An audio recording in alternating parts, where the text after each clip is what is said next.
My name is Mittler. I live in the Palm Desert, California.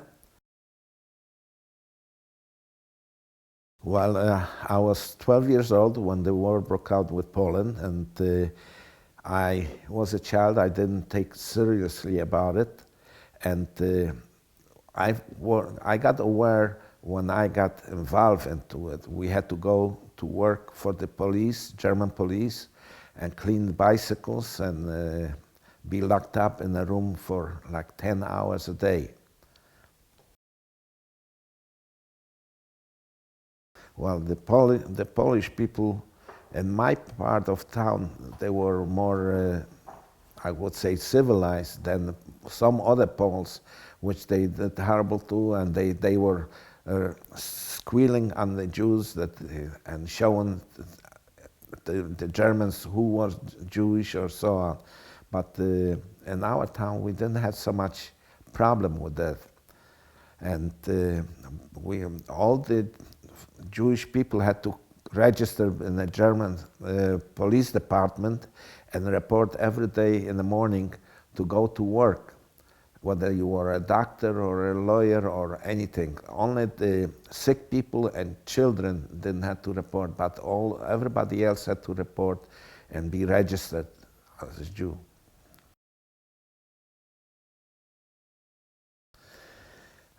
I didn't take seriously because, like I said before, I was a child, and when you're young, you have other things on your mind than that. But then, as it got worse, and they took away from us my uncle and a lot of other young people, they took them from the street, they put them in a room, and then they shipped them away to Germany for slave labor. So then we were much more aware of what's going on. That happened in 1940, end of 1940. Well, the Nazis knew that some Jews had wealth and jewelry, and so they start coming in and to the houses and looking through it, and whatever they liked, they used to take away. If they couldn't find, they went to the eldest who was in charge of our community, and they said, we want money, and they even mentioned how much money, and the elders had to raise the money and give it to the police department. And every few months they used to do that, and they were threatening us that they're gonna send us to concentration camp. In 1941, that was first time we lived already at that time in ghetto. What happened in 1940, the Germans moved Gentiles families out from certain section, and they put all the Jewish people in like 3 streets, and we lived there like a miniature ghetto. And what happened in 1941, they came very early in the morning, and we all had to assemble and walk across the town to a certain section. And as we were walking through that section, that was a slaughterhouse over there. And the older people got panicky because they thought we're going to be slaughtered like animals over there. So there was a big commotion on the way there. So they stopped us and said, "What's going on?" So our elders said to the Germans, "Why don't you kill? You could kill us over there. Why don't you have to take us to this slaughterhouse to kill?" So they said, "No, we're not going to kill. We just want to check it out something." So they put us in a feedlot on the outside in a feedlot, and we stayed there overnight. The next day morning, the high-ranking SS Nazi came in a car, and we had to assemble by the families, each family together, and we had to parade in front of him, and he didn't say a word except we had to say the name and what we were doing before the war. And the elder stood next to him, and he was explaining. So the Nazi with the little baton made the segregation. He made 3 groups. So what happened with me, that I went to one group, my mother went another group, and my grandmother went another group. I was sent out to a labor camp, the assembly camp. My mother stayed back in my town, and my grandmother with other sick and elderly people and children, they were taken to Auschwitz. And we didn't know at that time that Auschwitz was an extermination camp. And apparently they murdered her over there in Auschwitz. I went to the assembly camp. That camp was in Sosnovce, and we were there quite a big group people. And from there, they were sending people to different labor camps. So what happened? I passed out because we were standing on a big place in the sun. I passed out, so they took me to a sick room, and there was a doctor over there, Jewish doctor, and he knew very well my uncle, and he said, this kid is not ready to go yet, and they discharged me, they sent me home. Same day later, happened to a friend of mine, a girl from my town, the same thing, and they discharged her, but they didn't send her home. They sent her direct to Auschwitz to be killed. I came home, and my mother was very happy to see me, and my mother was working in a commune kitchen. She was cooking for all the ghetto people who were there, and I was assigned to work at the river. We were regulating a river over there. Every day morning we used to go to work, 6 days a week, and I was assigned working there, and one day my mother comes running. She says, they came for you guys.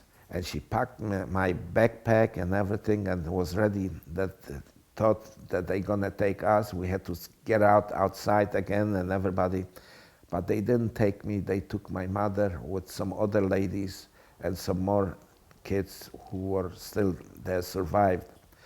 And a lady who was in charge of the camp, she came in, she gave me a hug, and she says to me, from now on, you're my son. A few months later, the Germans came in and they took all the men out. They took all the men and they sent us to a labor camp, slave labor camp in Królewska Huta, Königshütte. There was a steel mill, and we used to work at the steel mill for about 6 weeks. And the Germans decided that's too close, because that was part still of Poland, that we could run away, and the language and everything. So they moved all of us to Karwin. There was a coal mine in Czechoslovakia. And we worked in the coal mine over there in a slave labor camp. And after a few months, we had a very bad experience. A friend of mine who used to go to school with me, he got ill over there, and he got diphtheria. Diphtheria is that has glands swollen up, and he choked to death. And we put him in a cart, wrap him in a blanket, and we tried to bury him outside the camp. And his father, who used to be an attorney, a little guy, and he cracked up. He went crazy because he lost his, and he started arguing and fighting. And one SS came in and told him to keep quiet. So he wanted to fight this German. So the German took out the pistol and he shot him right on the spot. Then in 1943, they moved us to Gross-Rosen, and in Gross-Rosen, they made a concentration camp, and then they tattooed us.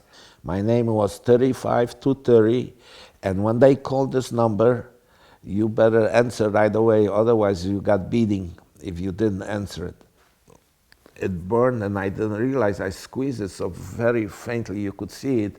So then one day, an assessman looked, and he didn't see my numbers. He said, "Where is your number?" So I showed him. He says, "That's wrong. You did something." They beat me up, and they printed my number here, 35230. We'll get a shot of that after at the end. So, what was the worst thing that ever happened to you in the camp? I got ill from beating. I got ill from beating at the lumber factory where we used to carry pieces assembly barracks to the train because they were sending them to the Russian front for the Germans to be protected. And one of the capo wanted to show that he can get more work done out of us. So instead one wall, we carried two walls. And we were 4 people we couldn't carry. We were getting beaten and belly I got perspired and I got pneumonia. I got sick, but I didn't realize, and it took about 4 or 5 days till the temperature worked on me and I couldn't breathe. So one day I came, after work, we could go to the sick call, so I couldn't stand. I lay there on the ground, and when nobody was there, I came to the doctor, and the fellow who was assisting the doctor says, "Get away, we finished." So I started making noises because I couldn't talk anymore. So the doctor came out, "What's going on?" So he saw something wrong, so he took me in, he checked me. He says, "You're very sick, why didn't you come right away?" So I couldn't talk with sign language. And he says, "You come tomorrow and we'll take care of it." So, but he called the capo and he told him not to give me any work, just hide me in a hole over there, cover me up that I could survive for the next day. The next day I came in, they took me in a sick room, they tied me to a chair, and the doctor took a needle about 10 inches long, a little thinner than my finger, and pierced through my rib cage. My lungs were full with water. When he pierced it through my rib cage, the whole wall got splattered from liquid from my lung, and I felt right away better. And I can talk, I can breathe. And the doctor said, "Keep quiet, you'll be better." And I had very high temperature, but the temperature was going down. After 2 days, I still was sick. The doctor says to me, "You have to go because we need room for other sick people." And he told the capo not to give me heavy work. So they assigned me to drive nails into the boards to assemble that thing. And then they needed people to go to another camp. And each camp was so bad, I volunteered with 50 other people to go to another camp. And they sent me to a camp named Kittlich-Straben. When I came to this camp with the 50 other people, they say, "What's your name? What's your name?" So I said, "Mittler." So he says, "Is that your father here?" I says, "My father? No, maybe my uncle." It turned out there was my uncle there, and he was a capo, and he had a deal that he was getting double ration of food, and I automatically was double ration of food, and that's how I survived. If not him, I wouldn't have been alive today.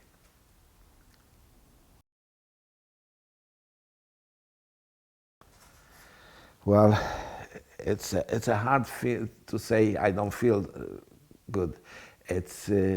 I think about it every day. Sometimes I have even nightmares about it, about my family, and so I don't know what to say about how I feel, but I feel bad that there are people what claims that never happened. And that's the reason why I am willing to talk about it, which I never talk to my kids or anybody about my experience, but they heard through talking and so on. I like to tell the young people they should be aware and speak up and be alert what's going on, because something like this, it's very unfair in the world, and not only happened here to the Jews, it happened to other nationality, races and so on, and it's very unfair. We all human beings, we all want to live and enjoy the life we will live.